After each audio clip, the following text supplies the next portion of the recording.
والصلاة والسلام والتحية والإكرام على أفضل الموجودات العبد المؤيد والرسول المسدد المصطفى الأمجد المحمود الأحمد أعني أبا القاسم محمد صل على محمد وآل محمد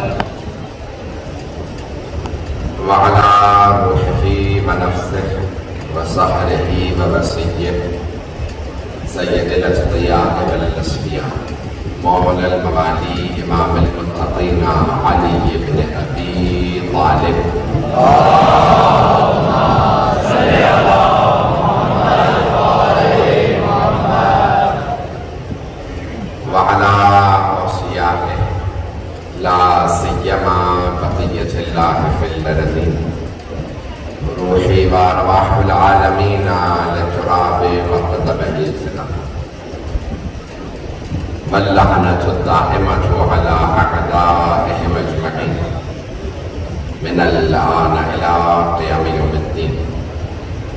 أما بعد فقد قال الله الحكيم في كتابه الكريم بسم الله الرحمن الرحيم الحمد لله رب العالمين صدق الله العلي العظيم. صلوات اللهم صل على محمد وآل محمد. عزیزان گرامی، میں نے ام الکتاب کے عنوان سے سورہ فاتحہ کی تفسیر کو اس اشرے کا موضوع قرار دیا. سلسلے کی تیسری مجلس سے میں نے جو آپ کی خدمت میں ابھی تک مطالب پیش کیے اعجاز قرآن سے متعلق تھے. قرآن ایک زندہ معجزہ اور تدوین قرآن کے حوالے سے کچھ مطالب پیش کیے کہ سرور کائنات نے خود ہی قرآن جمع کیا. اس کی ایک دلیل یہ ہے کہ شیعہ مکتب فکر میں فقہ جعفری میں سورہ فاتحہ کے بعد مکمل سورہ پڑھنا واجب ہے. دیگر مذاہب میں دیگر فقہ میں مکمل سورہ پڑھنا واجب نہیں، چند آیات پڑھ لو کافی ہے. ہمارے یہاں مکمل سورہ پڑھنا، سورہ فاتحہ کے بعد مکمل سورہ پڑھنا واجب ہے. اگر کوئی سورہ نامکمل ہوتا تو پھر ائمہ علیہ السلام بتا دیتے یہ سورہ نہ پڑھنا، یہ نامکمل ہے. لیکن ائمہ علیہ السلام نے کبھی نہیں کہا کہ یہ سورہ نہ پڑھنا، وہ سورہ نہ پڑھنا. ہر سورہ مکمل ہے. عزیزان گرامی، قرآن کریم سرور کائنات نے اپنی زندگی میں جمع کیا اور بتایا کہ یہ زندہ معجزہ ہے. اور قرآن نے بڑے واضح الفاظ میں یہ فرما دیا اللہ سبحانہ و تعالیٰ نے کہ فَأْتُوا بِمِثْلِ هَٰذَا الْقُرْآنِ، تم اس قرآن جیسی ایک کتاب بنا لو جس سے چاہو اپنی مدد کے لیے بلا لو. لیکن تم اس قرآن جیسا، اس قرآن کی کتاب جیسا کوئی کتاب نہیں بنا سکتے. آپ کے خیال میں اس زمانے کے لوگوں نے کوشش نہیں کی ہوگی؟ سب نے کوشش کی کہ اس کتاب جیسی ایک کتاب لکھنی ہے. ہم رسول خدا معاذ اللہ انہیں شکست دے دیں گے، محمد کو شکست ہو جائے گی صلی اللہ علیہ وسلم. وہ کہتے ہیں، نام لیتے تھے، میں کہہ رہا ہوں رسول اللہ. وہ کہتے تھے انہیں شکست ہو جائے گی اگر ہم ایک کتاب بنا لیں قرآن جیسی. کوشش کرتے رہے. اللہ نے کہا میں آسان بنا دیتا ہوں. فاتو بعشر سورہ میں مثل 10 سورے بنا لاؤ. قرآن میں 114 سورے ہیں. 10 سورے قرآن کے سوروں جیسے بنا، 10 سورے بنا. انہوں نے کوشش کی، نہیں بنا سکے. اللہ نے کہا آسان بنا دیتا. پھر سورہ بقرہ میں اللہ نے آیت نازل فرمائی فاتو بسورۃ من مثلہ وادعوا شہداءکم من دون اللہ ان کنتم، اگر تم جسے چاہو اللہ کے علاوہ اپنی مدد کے لیے بلا دو، اے مشرکو اے کافرو، قرآن کے سوروں جیسا ایک سورہ بنا لاؤ. یہ چیلنج کہاں دیا جا رہا ہے؟ مکے میں. تھوڑی سی توجہ. چیلنج اللہ نے دیا مکے میں. پیغمبر پہلے مکے میں تھے، ہجرت کر کے مدینے کا مکے میں ہیں. اللہ نے چیلنج دیا قرآن جیسی کتاب بنا لا. نہ بنا سکو تو 10 سورے، نہیں تو ایک سورہ بنا لو قرآن کے سوروں جیسا. تمام بڑے بڑے ادبا، شعراء، علماء مشرکین کے جمع ہوئے کہ بس ایک سورہ لکھنا ہے، لکھو. سب نے زور لگایا اور سب کے سب ایک دوسرے کی مدد کرنے لگے. کبھی کسی طرح سے ہمیں محمد کو شکست دینی ہے، بس ایک سورہ بنا لو. جب سب نہیں بنا سکے تو ایک بہت بڑا شاعر تھا، شاہ نامی شاعر تھا. وہ بولتا نہیں تھا. صرف سال کے ایک دن جب مکے میں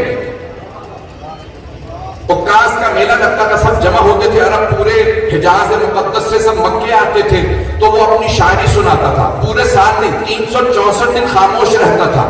کیوں؟ میں مکے کے جاہلوں سے بولوں کیوں؟ ان سے بات کر کے میری فصاحت کم ہو جائے گی، بلاغت ختم ہو جائے گی. تو بولتا نہیں تھا، پورے سال خاموش رہتا، صرف ایک دن بولتا. جب سارے کے سارے حجاز کے لوگ جمع ہو جاتے، سناتا میں نے یہ کلام کہا، یہ کلام کہا. تو سب نے، اس کی عادت تھی عصر کے وقت اپنے گھر سے چہل قدمی کے لیے نکلتا تھا. تو تمام شعراء، کیونکہ ایسے بھی شاعر تھے جو لکھنا پڑھنا نہیں جانتے تھے لیکن شاعر تھے. اگر پہنچ رہا ہوں، ایک جملہ کہہ کے آگے بڑھوں گا. تو قرآن زندہ معجزہ، زندہ معجزہ. ہر زبان میں دو چیزیں ہوتی ہیں، نظم اور نثر. نظم شاعری، نظم یہ جو میں بول رہا ہوں، پوئمز اور پروز، یہی کتنی زبانوں میں ترجمہ کروں؟ تو نظم ہے اور نثر. تو عربی زبان میں تین چیزیں ہیں، نظم ہے، نثر ہے اور قرآن. قرآن نہ نظم ہے نہ نثر ہے، دونوں سے بالا تر. تو تمام کے تمام شعراء ادبا جمع ہو گئے کہ ہمیں جواب دینا ہے. تو انہوں نے کیا کیا، ہر روز عصر کے وقت جب شاہ اپنے گھر سے نکلتا تو اپنا کلام لکھواتے. شاہ میں نے یہ نیا کلام کہا. وہ اپنا قلم ہاتھ میں رکھتا تھا، کیوں؟ بولتا تو تھا نہیں، فصاحت کم ہو جائے گی. بس ایک مرتبہ کسی کی بھی شاعری پڑھتا اور ہاتھ میں قلم ہوتا تھا، پڑھ کے ایک مرتبہ میں تصحیح کر دیتا، اس میں یہ غلطیاں ہیں، اسے ایسے لکھنا چاہیے تھا.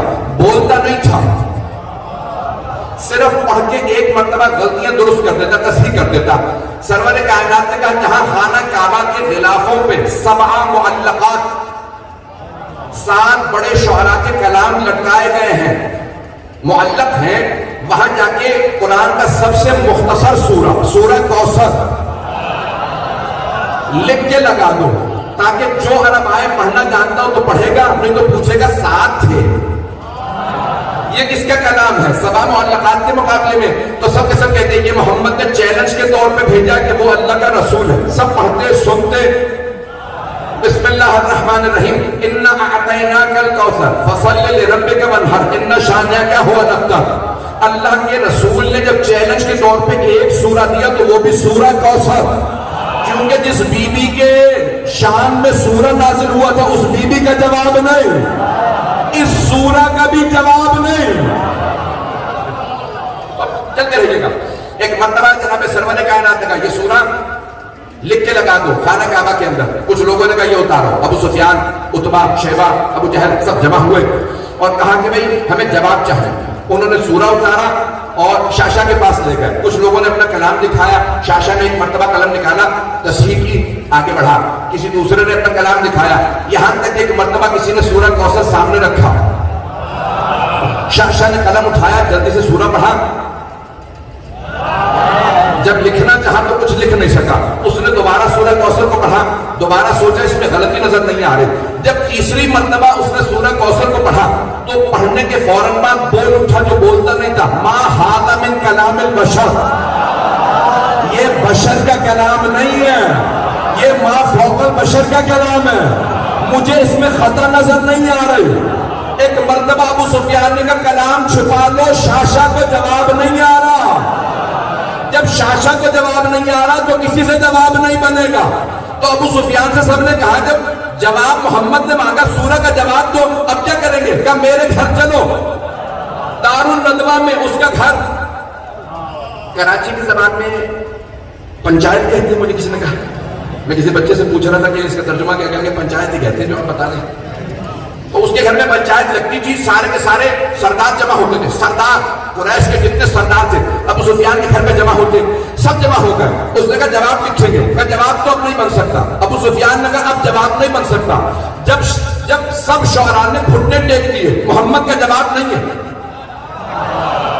تو ایک مرتبہ سب نے پوچھا ابو سفیان اب کیا کریں گے؟ کہ محمد کو قتل کر دو. قتل سے پہلے بھی ایک منصوبہ بنایا تھا، تفصیل کے وقت نہیں ہے، شاید میں نے وہاں آپ نے سن رکھا ہو کہ بھئی کل سے اپنے بچوں کو بھیجو، میں بتاؤں گا کیا کرنا. جب محمد گھر سے نکلے بچے انہیں پتھر مارے اور کہیں یہ مجنون ہے، تاکہ کوئی ان کا کلام نہ سنے، مجنون کی باتیں نہ سنے. شاعر کہا، مجنون کہا، جادوگر کہا.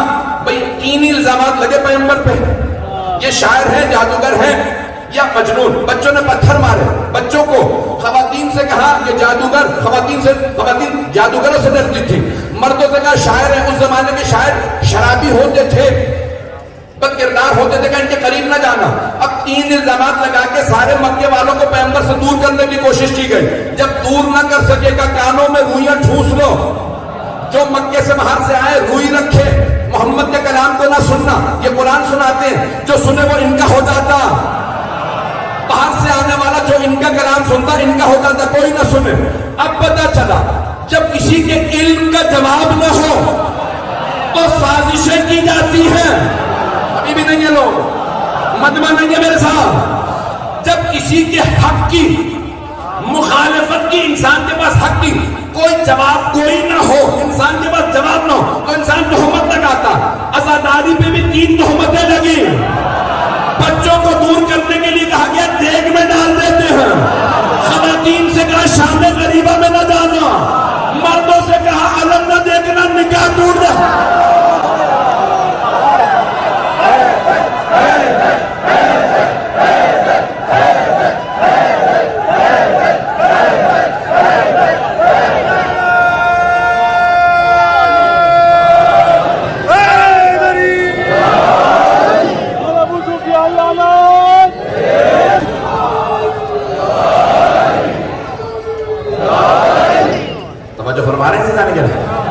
جب وہ علم کا جواب نہیں رکھتے تھے، اعجاز کا جواب نہیں رکھتے تھے. ہر دور میں جب انسان کے پاس علم کا جواب علم سے نہیں ہوتا تو پھر دہشت گردی کی جاتی ہے، پھر خودکش حملے کیے جاتے ہیں، پھر قتل کے منصوبے بنائے جاتے ہیں. ایک روک کے جملہ پیش کر رہا ہوں. سرور کائنات کے ساتھ یہی ہوا، مولا کائنات کے ساتھ. خوارج تو سمجھتے ہیں ذرا، خارجی کو کس جمع ہے؟ خوارج جمع ہوئے کہ علی کا جواب نہیں ہے، کیا کریں؟ کہ پھر علی کو مسجد میں قتل کر دیتے ہیں. خوارج جمع ہوئے، پیٹ تک داڑھیاں تھیں، سجدوں کے نشان تھے، بہت زیادہ نمازیں، روزے، قرآن سب کچھ کرتے تھے. اور کیا کہہ رہے تھے؟ یا علی اکفرتا، یا علی معاذ اللہ استغفر اللہ، دہراتے میں میری زبان نہ رسی ہے، یا علی اب کافر ہو گئے. آج بہت سے نوجوان بچے کہتے ہیں مولانا ساری دنیا ہمیں کافر کہہ رہی، کیا بات ہے؟ وہ جسے رسول خدا نے کہا یہ کل ایمان ہے.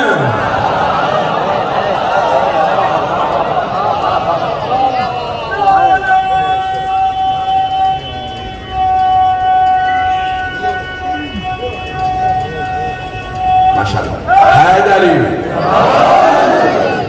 توجہ کرتے رہیے گا. تو قرآن زندہ معجزہ جناب امین کے خلاف بھی کیا منصوبہ بنایا؟ مسجد میں اس نے کیوں مارا؟ کبھی آپ نے سوچا؟ عبد الرحمن ابن ملجم، اس ملعون نے غلاف کعبہ پکڑ کے قسم کھائی تھی مقدس رات میں ماروں گا، شب قدر میں مقدس جگہ پہ ماروں گا. اعمال کرنے کے بعد ماروں. کسے؟ مولا کائنات کو. کیوں؟ کیونکہ نیک کام کر رہا ہوں. اگر آج مسجدوں میں حملہ ہو، مجلسوں پہ حملہ ہو، مقدس عبادت پہ حملہ ہو، نہیں ہے لوگ، تو سمجھ جائیے کوئی ابن ملجم کی نسل سے باقی ہے.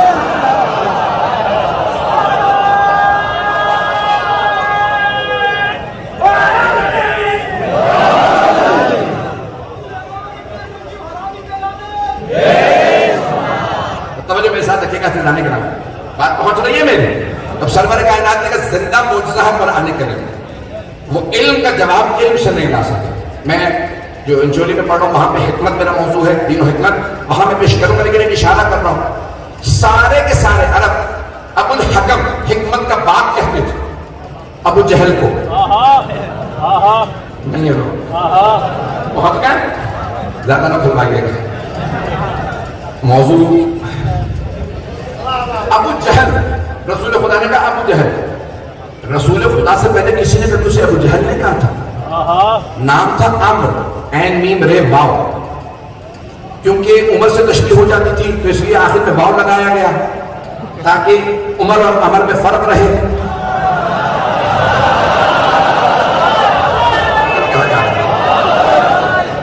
تو یہ عربی کا قانون ہے۔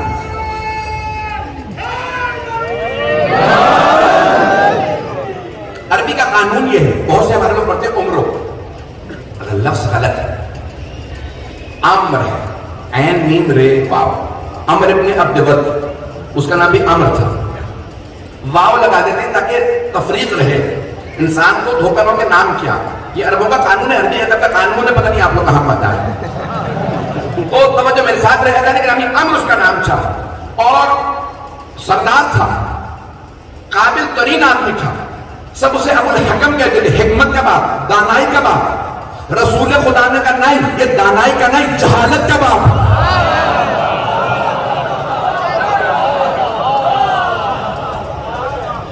اتنا قابل ہو کے اسے توحید سمجھ نہیں آ رہے، رسول خدا کو دیکھ کے مان نہیں رہا، جو دیکھ کے پیغمبر کو نہ مانے، پیغمبر نے جو دیکھ کے معصوم کو نہ مانے، وہ جتنا بھی پڑھا لکھا ہو ابو جہل ہے، چاہے پیغمبر کو دیکھے، چاہے حسین کو کربلا میں دیکھے۔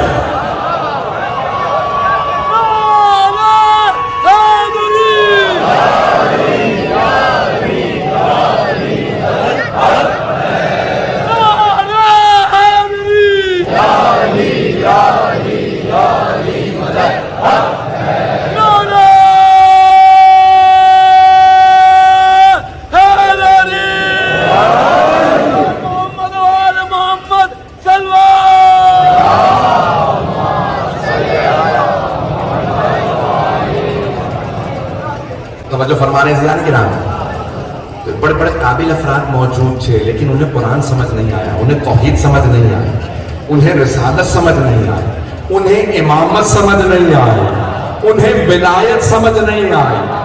تو ایسے لوگوں کے لیے پیغمبر اسلام نے فرما دیا کتنے بھی قابل ہوں، کچھ لوگ پڑھے لکھے جاہل ہوتے، پڑھا لکھا تھا، پڑھا لکھا اس زمانے میں اگر یہ آج کی ڈگریاں ہوتی نا تو وہ پی ایچ ڈی ہوتا، اتنا قابل آدمی تھا ابو جہل، اتنا قابل تھا کہ آج پی ایچ ڈی ہوتا، سیاست میں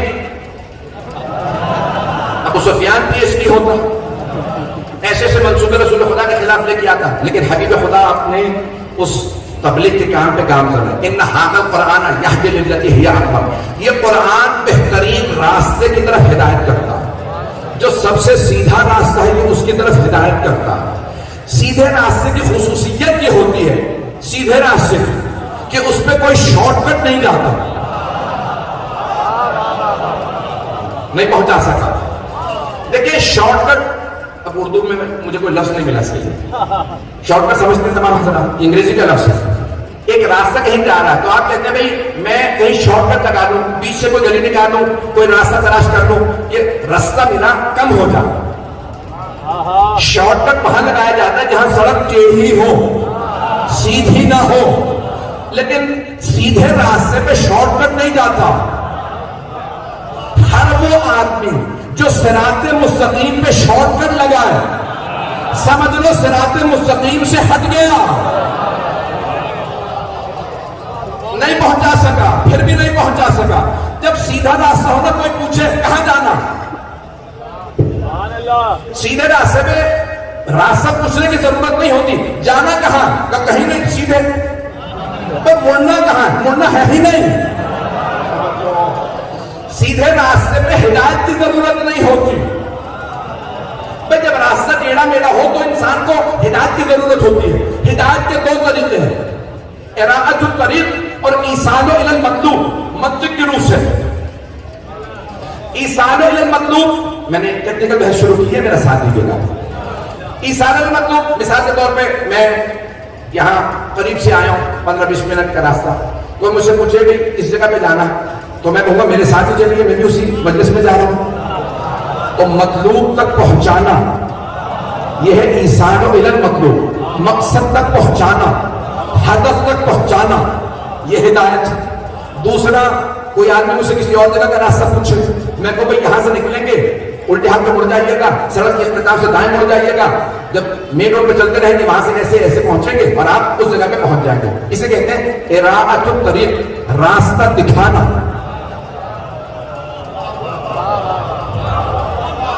پر ہدایت کے دو ہی طریقے ہیں، راستہ دکھانا یا مقصد تک پہنچانا۔ اور اگر سیدھا ہی راستہ ہو، نہ مقصد تک پہنچانا ضروری نہ راستہ دکھانا ضروری۔ کیوں؟ راستہ سیدھا لیکن وہ اتنا قریب ہے، اس نے دونوں کر دی۔ راستہ بتانے کے لیے اس نے قرآن بھیج دیا، مقصد تک پہنچانے کے لیے امام بھیج دیا۔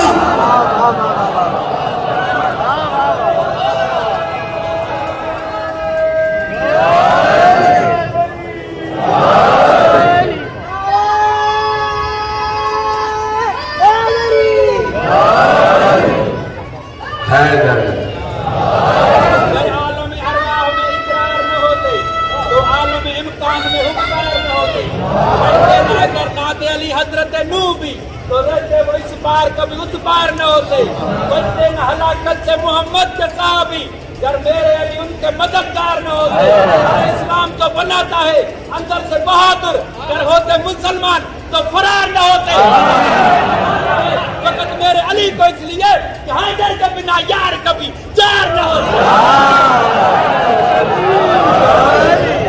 توجہ فرمانے نہ نہیں گرا تو مجھے اعجاز قرآن کو آج مکمل کرنا تھا تاکہ میں تفسیر کو شروع کر سکوں۔ رضوان گرامی، یہ قرآن زندہ معجزہ ہے، اور زندہ معجزہ دیکھیں نوجوانوں کے لیے، بچوں کے لیے پیش کر رہا ہوں صرف سادہ سے مثال۔ مجھے پورا یقین ہے جس طرح سے بچہ مجھے دیکھ رہا ہے میری ایک ایک بات پہنچ رہی ہے۔ اگر کسی بچے کو، نوجوان کو کسی صدر کا، وزیر کا اللہ نہ کرے خط آ جائے، پہنچا پایا؟ میں نے بڑا سوچ سمجھ کے کہا، خط آ جائے تو وہ بار بار پڑھے گا، صبح اٹھتے دیکھے گا وزیر اعظم نے مجھے خط لکھا، ہر آدمی کو دکھا کے دیکھیے وزیر اعظم نے میرے نام خط لکھا، بار بار خود بھی دیکھے گا، یاد بھی ہو جائے تو دیکھتا رہے گا۔ خط وزیر اعظم سے آئے، کوئی بادشاہ، صدر کوئی خط لکھتے تو انسان بار بار دیکھے گا، اسے بار بار پڑھے گا، یاد بھی ہو جائے تو پڑھتا رہے گا۔ اور اگر اللہ نے کوئی خط لکھا ہو اور نام قرآن ہو اور کوئی جوان صبح اٹھ کے نہ کھولے، بار بار کھول کے دیکھیں، پڑھ نہ بھی سکتے ہوں، کھولے اللہ نے خط لکھا۔ بار بار اللہ نے کیا کہا؟ یا ایھا الذین آمنوا، اے ایمان والو، اللہ نے آپ سے خطاب کیا۔ عزیزان گرامی، اس میں 114 سورے ہیں جہاں بار بار اتنے فضائل سن کے آپ خوش ہوتے ہیں۔ مجھے پتہ نہیں میری بات پہنچ رہی ہے نہیں پہنچ رہی ہے، آپ مولا علی کے فضائل سن کے خوش ہوتے ہیں، پڑھ کے بھی خوش ہوا کیجئے۔ میں نے پہلی مجلس میں کہا تھا اللہ نے تمام انبیاء کو جیسے تقاضے تھے ویسے معجزات دی۔ جناب موسیٰ کو جیسے تقاضے، جناب عیسیٰ کو، سرور کائنات کے زمانے میں دو چیزوں کا زور تھا، عربی زبان کا، تلوار کا۔ ان کی زبان کا جواب قرآن، تلوار کا جواب آئیے سب کے ذہنوں میں ہے۔ تب اللہ سے ایک آیت قرآن کریم کی پیش کر رہا ہوں تاکہ اعجاز قرآن کا موضوع مکمل ہو جائے۔ مجھے بسم اللہ کی تفسیر کو شروع کرنا، میں ابھی تک تفسیر سے نہیں آ سکا۔ جب سرور کائنات کے لیے اللہ نے فرمایا سورہ رعد، کڑکتی ہوئی بجلی، 13واں سورہ، اس کی آخری آیت نمبر 43، 13واں سورہ اور 13 تاریخ کو کوئی آنے والا، اس کی شان میں اس سورہ میں بہت سی آیا۔ تو آئیے ذرا 13 رجب کا آنے والے اس امام علیہ السلام کی عظمت کو اللہ نے اس سورہ کے اختتام میں بیان کیا۔ وَيَقُولُ الَّذِينَ كَفَرُوا لَسْتَ مُرْسَلًا قُلْ كَفَىٰ بِاللَّهِ شَهِيدًا بَيْنِي وَبَيْنَكُمْ وَمَنْ عِندَهُ عِلْمُ الْكِتَابِ۔ اے میرے رسول، یہ جو کافر ہیں نا، آپ سے کہتے ہیں آپ اللہ کے بھیجے ہوئے رسول نہیں، قرآن سنتے ہیں پھر بھی کہتے ہیں آپ کو اللہ نے نہیں بھیجا، آپ نے خود کہا کہ میں رسول ہوں۔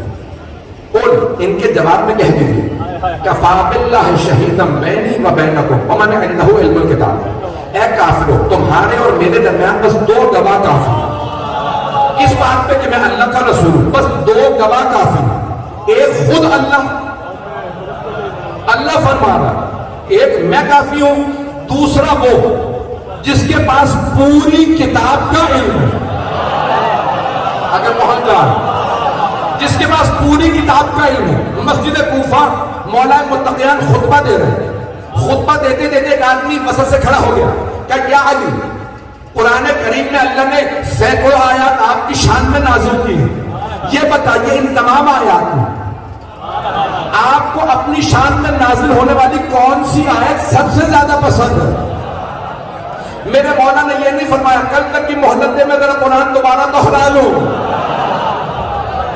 یہ مجمع دیکھیں، اگر میں آپ میں سے بھی کسی سے کہوں نا آپ کو اپنی کون سی خوبی پسند ہے، تو آپ آدھا گھنٹہ 20 منٹ لے لیں گے سوچنے پہ کہ مجھ میں اتنی خوبیاں ہیں، کون سی خوبی سب سے زیادہ پسند ہے؟ ہم جو گنہگار ہیں، اور اگر کوئی ایسا ہو جس کے لیے پیغمبر نے فرمایا ہو کہ اگر سارے سمندر سیاہی بنا دیے جائیں، سارے درخت قلم بنا دیے جائیں، زمین سے آسمان کے فاصلے میں فضائل لکھے جائیں، جن لکھنے والے ہوں انسان گننے والے ہوں، تو سب کچھ ختم ہو جائے گا، میرے بھائی علی کے فضائل ختم نہیں ہوں گے، جن کے اتنے فضائل۔ ان مولا سے سوال کیا مولا آپ کو اپنی شان میں کون سی آیت سب سے زیادہ پسند؟ مولا نے یہ نہیں کہا کل تک کی مہلت دے، آدھا گھنٹہ دے قرآن سوچ لوں، اسی وقت فی البدی مولا نے فرمایا جتنی آیات میری شان میں آئی ہیں ان تمام آیات میں سے مجھے یہ آیت سب سے زیادہ پسند ہے۔ وَيَقُولُ الَّذِينَ كَفَرُوا لَسْتَ مُرْسَلًا قُلْ كَفَىٰ بِاللَّهِ شَهِيدًا بَيْنِي وَبَيْنَكُمْ وَمَنْ عِندَهُ عِلْمُ الْكِتَابِ۔ یہ رسول خدا سے جو اللہ نے خطاب کیا کہ آپ کے اور میرے درمیان ہے، کافروں کہہ دیجئے میرے حبیب آپ کے میرے درمیان بس 2 گواہ کافی، ایک اللہ، دوسرا وہ جس کے پاس پوری کتاب کا علم۔ کہا یعنی یہی آیت سب سے زیادہ پسند کیوں ہے؟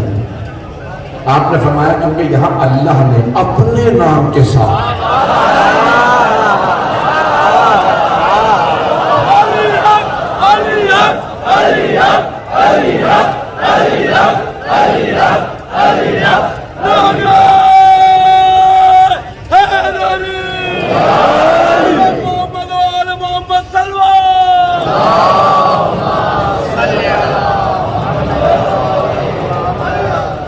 جو فرمائی نہ نکلا، یہ قرآن کریم جگہ جگہ جناب امیر کے فضائل بتاتا ہے، صرف سننے پہ اکتفا نہ کریں، پڑھیں، اس قرآن کو پڑھیں، اور اگر کوئی پڑھنا نہ جانتا ہو، واحد دنیا کی کتاب ہے جسے پڑھنا بھی ثواب ہے، سننا بھی ثواب ہے، دیکھنا بھی ثواب ہے۔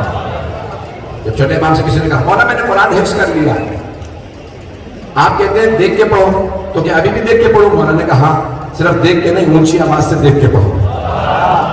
کہا مولا کیوں اونچی آواز سے دیکھ کے پڑھو؟ تاکہ کہا پڑھنے کا ثواب بھی ملے، سننے کا ثواب بھی ملے، دیکھنے کا ثواب بھی ملے۔ قرآن دیکھنا بھی ثواب ہے۔ ایک سخت جملہ نوجوانوں اور بچوں کے لیے، بزرگوں سے معذرت کے ساتھ، ایک بہت بڑے استاد ہمارے ہمیشہ کہتے تھے اگر کوئی آدمی پوچھے میرا 12ویں امام سے کیسا تعلق واسطہ ہے، تو اس سے کہو ذرا دیکھ تیرا قرآن سے کیسا تعلق ہے۔ کیوں؟ یہ قرآن صامت ہے، وہ قرآن ناطق ہے۔ احترام کرتے ہو قرآن کا، تعظیم کرتے ہو، اسے مانتے ہو، کبھی جھوٹی قسم نہ کھانا قرآن کی، اس کی تعظیم کرنا، اسے بار بار پڑھنا، دل سے لگا کے رکھنا۔ امت میں کچھ ایسے لوگ آئے کہ جب جنگ ہوئی نا مولا علی سے، انہوں نے قرآن نیزوں پہ اٹھایا، ایسا ہوا جنگ صفین میں انہوں نے قرآن نیزوں پہ اٹھایا، یعنی قرآن کا راستہ جنگ روک دے۔ چلو انہوں نے قرآن اٹھائے تھے، مولا کے ساتھ آنے والے کے لگے یعنی سامنے قرآن ہے، آپ جنگ نہیں روک رہے۔ مولا نے کہا اگر یہ قرآن مانتے ہوتے میرے مقابلے میں نہ آتے ہو۔ کہا یا علی سامنے قرآن ہے، مولا نے کہا ان سے قرآن لے لو، یہ قرآن کو نہیں مانتے۔ تم مانتے ہو تمہیں دکھا کے دھوکہ دے رہے ہیں. یہ قرآن دکھا کے تمہیں دھوکہ دے رہے ہیں. یہ قرآن کو نہیں مانتے. تم قرآن لے لو, جنگ جاری رکھو. نہیں آئی وہ قرآن کا ہمیں واسطہ دے رہے, جنگ روکو. مولا نے کہا دیکھو یہ قرآن صامت ہے, خاموش قرآن ہے. صامت یعنی خاموش. کہ یہ قرآن صامت ہے, میں قرآن ناطق ہوں. نہیں سارا مجمع نہیں ہے. کون سا قرآن افضل ہے, صامت یا ناطق؟ یہ خاموش قرآن ہے, بولتا ہوا قرآن ہے, جیتا جاگتا قرآن ہے. قرآن اس کی گواہی دیتا ہے. میری تفسیر سمجھنی ہو تو اس سے سمجھو, میں صرف قرآن ہوں, یہ قرآن بھی تفسیر بھی.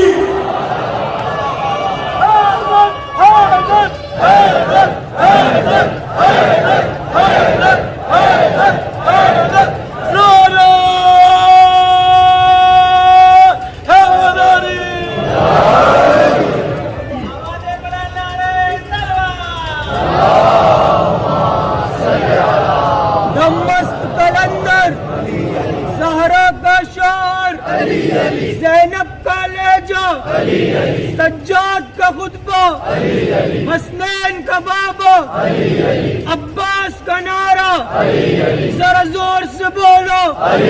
پھولوں کی مہک میں, پھولوں کی چہک میں, نعرے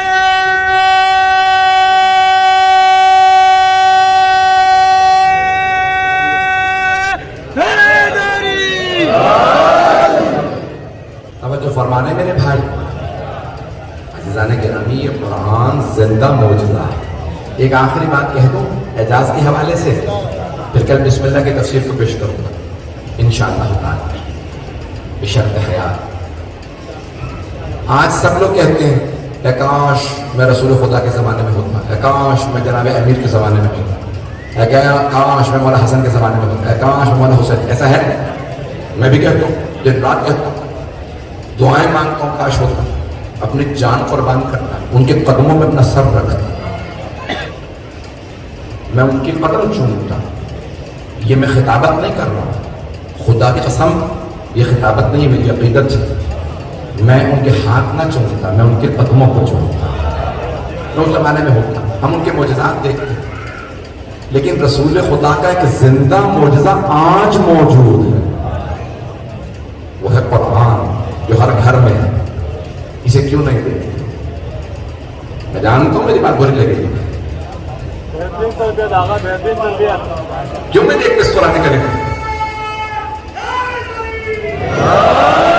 اس تبلیغی جملے میں بھی نعرہ لگانے کا شکریہ کہ آپ حضرات جو محبت دے رہے ہیں. میں اپنے آپ کو کسی لائق نہیں سمجھتا, میں حقیر ہوں, ناچیز ہوں, ادنا سا خادم اہل بیت ہوں.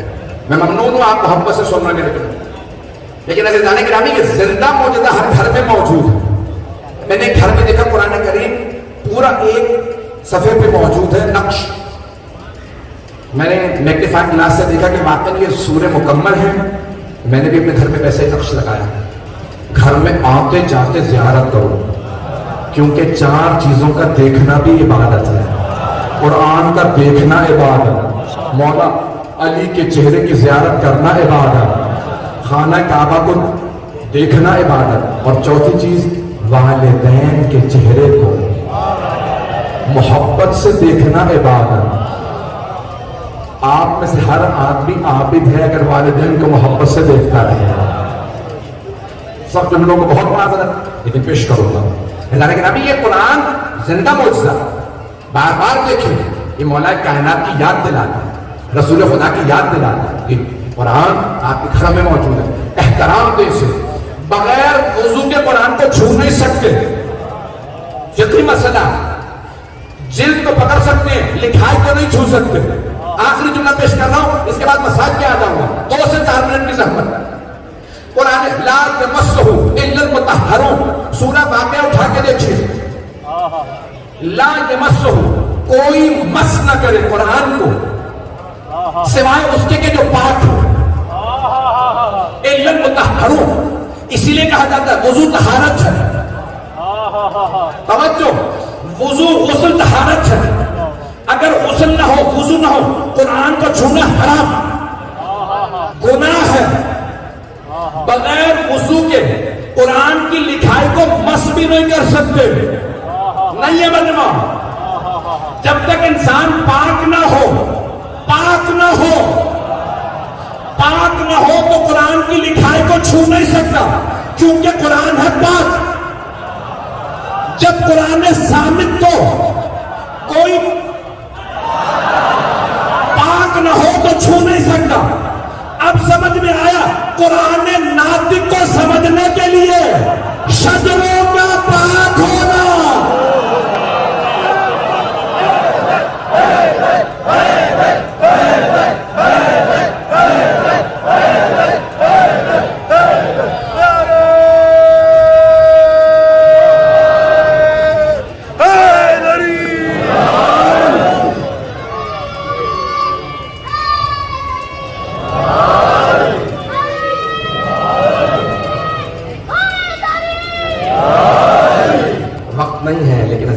آپ نے غور فرمایا, یہ کیوں فرمایا سرور کائنات کہ یا علی کوئی بغض نہیں رکھے گا آپ کو سوائے اس کے اس کا شجرہ بیان لائق نہ ہوگا.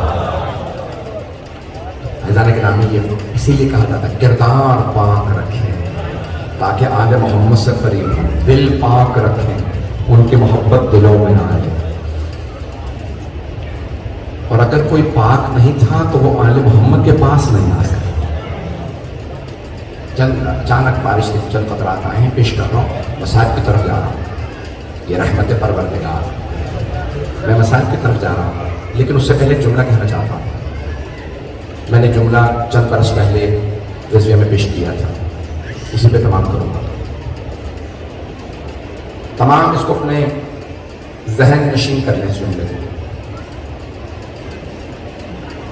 کہ جناب سید الشہداء نے شب عاشور فرمایا, جو جانا چاہتا ہے چلا جائے, کوئی نہیں گیا. اور عصر میں فرمایا جو آنا چاہتا ہے آ جائے. حل من ناصر ینصر, ہے نا تحرم. علماء کہتے ہیں کہ کیا یہ تضاد ہے؟ معاذ اللہ کہ شب میں فرما رہے ہیں جو جانا چاہتا چلا گیا.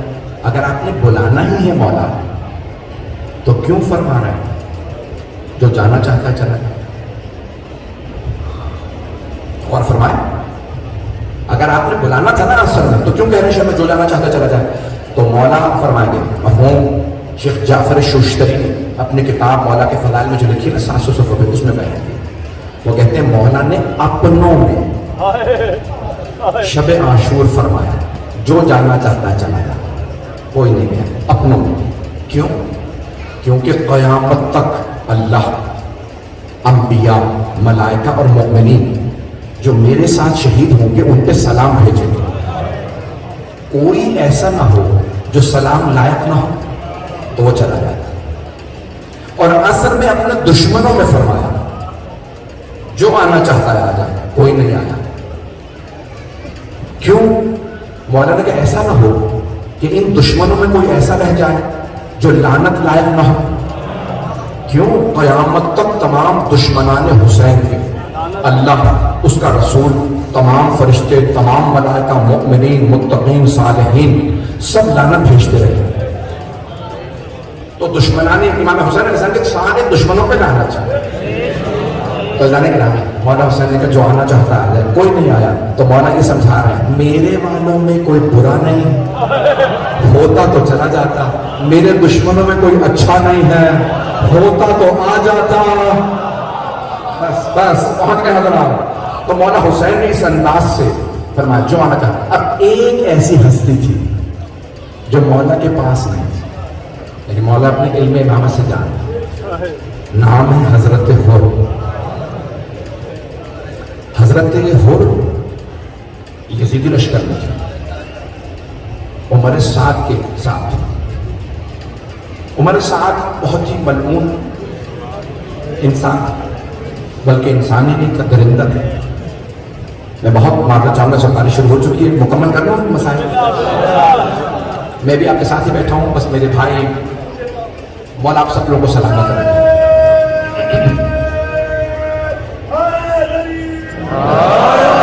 بس میں زحمت تمام. تو جناب سید الشہداء جانتے ہیں اپنے علم امامہ سے ایک ایسا ہے جو ان شہداء میں لیکن ابھی آیا نہیں. بہت سے علماء کہتے ہیں اسی لیے آپ نے 9 محرم کو جناب عباس سے کہا ذرا ان سے کہو ابھی جنگ نہ کریں, تم نے مجھے مارنا کل مار دینا. ابھی کچھ لوگ پہنچے نہیں. حضرت ہو 9 محرم گزار کے, شب عاشور گزار کے, شب عاشور حضرت ہر نے ایک جملہ سنا, کسی چھوٹی سی بچی کی آواز آ رہی ہے العطا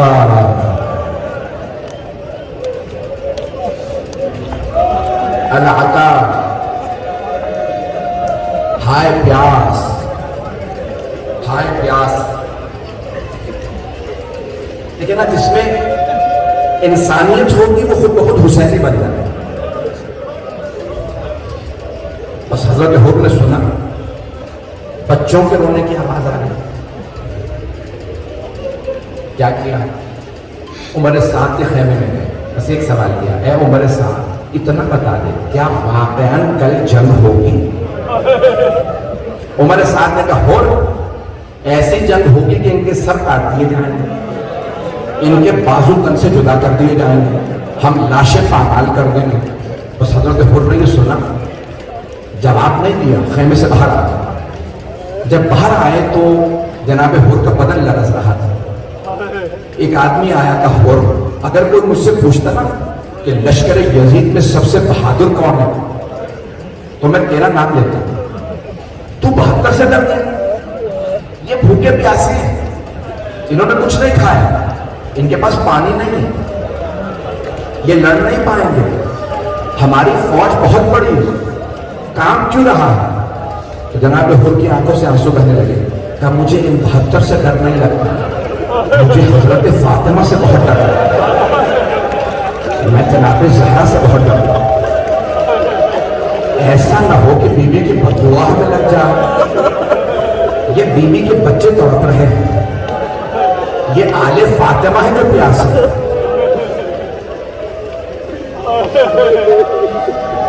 حضرت حر کو بیوی سے بڑی عقیدت تھی, بیوی کی بہت عظمت کا قائل تھی. جناب سید ہے نا روایت میں کہ 2 محرم کو جب پانی پلایا تھا مولا حسین علیہ السلام نے, پورے 1000 لشکر کو گھور کے جب نماز کا وقت ہوا, مولا نے کہا ہو نماز کا وقت ہو گیا, ظہر کا وقت ہے, تو اپنے لشکر کے ساتھ وہاں نماز پڑھ لے, میں اپنے انصار کے ساتھ یہاں. تو جناب حر نے ایک مرتبہ مولا حسین علیہ السلام کو دیکھا, کہا حسین آپ کے ہوتے ہو میں نماز پڑھاؤں گا, ہم سب آپ کے پیچھے نماز پڑھیں. مولا نے نماز پڑھائی, جانتے ہیں نا کہ یہ اتنی عقیدت رکھتا ہے.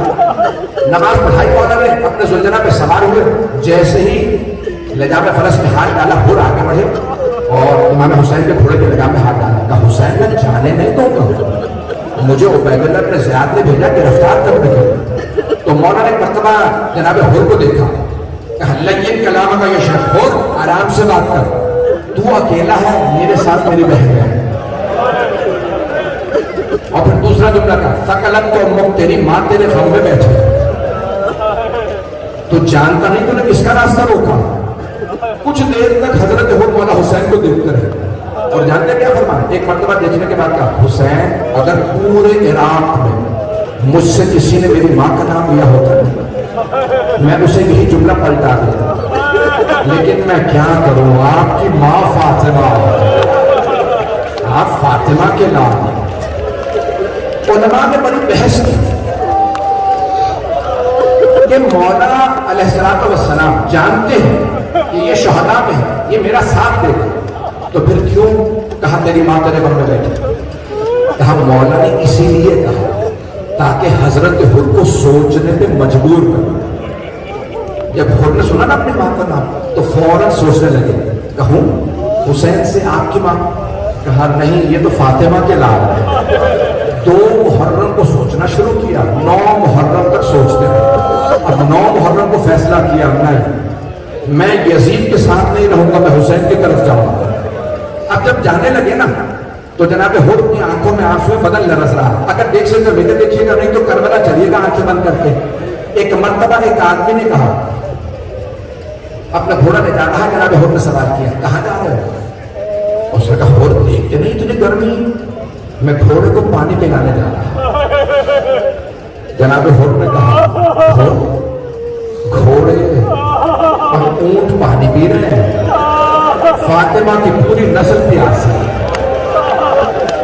اور تو نے روکا تھا، تو حسین کا مجرم ہے۔ بس یہ کہنا تھا جناب حور کا، بس جناب حور کے آنسو بہنے لگے، تیزی سے چلنے لگے امام حسین کے خیمے کی طرف۔ جیسے مولا حسین کی طرف بڑھے نا، جناب حور کا بیٹا علی بن حور، بھائی غلام، اس نے لکھا بھائی اور غلام۔ بیٹے نے پوچھا بابا کہاں جا رہے ہیں؟ کہا بیٹا میں جہنم سے نکل کے جنت میں جا رہا ہوں، جنت حسین کے پاس ہے۔ کہا بابا جنت میں تنہا جا رہے ہیں؟ کہا بیٹا چلنا چاہتے ہو تو میرے ساتھ جنت چلنا۔ جب جانے لگے نا تو اچانک جناب حور نے روکا، اب ضرور میری طرف دیکھیے گا۔ جناب حور نے بیٹے سے کہا بیٹا میرے ہاتھوں کو باندھ۔ کہا بابا کیوں؟ کہا ان ہاتھوں نے حسین کی سواری کی لگام میں ہاتھ ڈالا، یہ ہاتھ مجرم ہے، رومال باندھا۔ کہا بیٹا میری آنکھوں میں پٹی باندھ۔ کہا بابا جان کیوں؟ کہا بیٹا کہ ان آنکھوں نے حسین کو غضب سے دیکھا۔ پورے لشکر یزید پہ ایک ہستی کا بہت روک تھا، وہ ہے حضرت عباس۔ جیسے ہی حضرت حور کو آتا دیکھا، مولا حسین علیہ السلام نے آواز دی عباس مہمان آ رہا ہے، آپ خود جائیے استقبال کیجیے۔ جناب حور کو آواز آئی کوئی ہستی آ رہا ہے، آنکھوں پہ پٹی ہے، سوال کیا بیٹا کون آ رہا؟ کہا بابا عباس ابن علی آ رہا ہے۔ حضرت عباس کا بہت روک تھا، تو جناب حور نے فوراً کہا بیٹا عباس ابن علی کو بتا دو ہم جنگ کے لیے نہیں آ رہے، ہم توبہ کے لیے آ رہے ہیں۔ جناب عباس نے فرمایا حور میں استقبال کے لیے آ رہا ہوں۔ بس میرا تمام ہو گیا، 5 سے 7 منٹ کی زحمت ہو، سارے مجمع کی توجہ چاہیے، میرا آپ سے وعدہ ہر آنکھ میں آنسو آئے۔ جناب حور نے فوراً اپنے ذہن میں سوچا کہ پیاسا کنویں کے پاس نہیں آیا، کنواں پیاسے کے پاس آ گیا، حضرت عباس علیہ السلام۔ تو کیا کیا جناب عباس نے؟ فوراً ہاتھ کھولے، آنکھوں کی پٹی کھولی، جناب حور کا بازو پکڑا، کہا حور آنکھیں کھولو، سامنے مولا حسین۔ جناب حور نے اپنے آپ کو زمین پہ گرا دیا، قدموں کو چومنے لگے اور ایک سوال کیا۔ جیسے مولا حسین نے بازو پکڑے نا جناب حور کو اٹھایا، تو جناب حور نے بس ایک سوال کیا یا حسین حل من توبہ، کیا میری توبہ قبول ہو سکتی ہے؟ علماء کہتے ہیں کہ سوال مت آ رہا ہے کہ حضرت حور یہ سوچ رہے تھے کہ میرے توبہ کے دروازے بند ہو گئے، اب میری توبہ قبول نہیں ہو سکتی۔ اب میرا جملہ سمجھے گا، جانتے مولا حسین نے کیا فرمایا؟ مولا نے ایک مرتبہ جناب حور کو پکڑا، سیدھا کھڑا کیا، قدموں سے اٹھایا، سینے سے لگایا اور ایک جملہ کہا حور جا میں نے تجھے معاف کیا، حور میری ماں فاطمہ نے تجھے معاف کیا، حور میرے بابا علی مرتضیٰ نے تجھے معاف کیا، حور میرے نانا رسول خدا نے تجھے معاف کیا، حور میرے اللہ نے تجھے معاف کیا۔ اب ایک مرتبہ جناب حور نے مولا کی بارگاہ میں عرض کی، بس 5 سے 7 منٹ، کہا مولا آپ نے اگر مجھے معاف کر دیا ہے نا تو سب سے پہلے مجھے جنگ کی اجازت ہے۔ مولا نے فرمایا حور آپ ہمارے مہمان ہیں، مہمان کو پانی پلایا جاتا ہے، حور ہمارے پاس پانی نہیں ہے۔ جناب حور کے آنسو بہنے لگے، کہا مولا اب مجھے پانی کا تذکرہ نہ کیجیے، مولا 2 محرم کو میں نے خیمے اٹھوائے تھے، مولا مجھے معاف کر دو۔ ایک پانی کا بڑا صدمہ تھا حضرت حور کو، دوسرا کس بات کا؟ کہا ٹھیک ہے حور اجازت ہے آپ پہلے جا سکتے ہیں۔ اب مولا جب میں نے آپ کا راستہ روکا تھا تو آپ نے کہا تھا آرام سے بات ہے، تو تنہا ہے میرے ساتھ میری بہن۔ مولا کیا ممکن ہے میں آپ کی بہنوں سے معافی مانگ لوں گا؟ مولا حسین علیہ السلام نے مرتبہ حضرت حور کو دیکھا، پھر کہا عباس حور کو زینب کے خیمے کے باہر کھڑا کر دو۔ جناب حور آئے، جہاں بیویاں تھیں نا وہاں باہر کھڑے ہو گئے، گھوڑے پہ سوار ہے، سر پہ خول ہے، زرہ پہن رکھی ہے،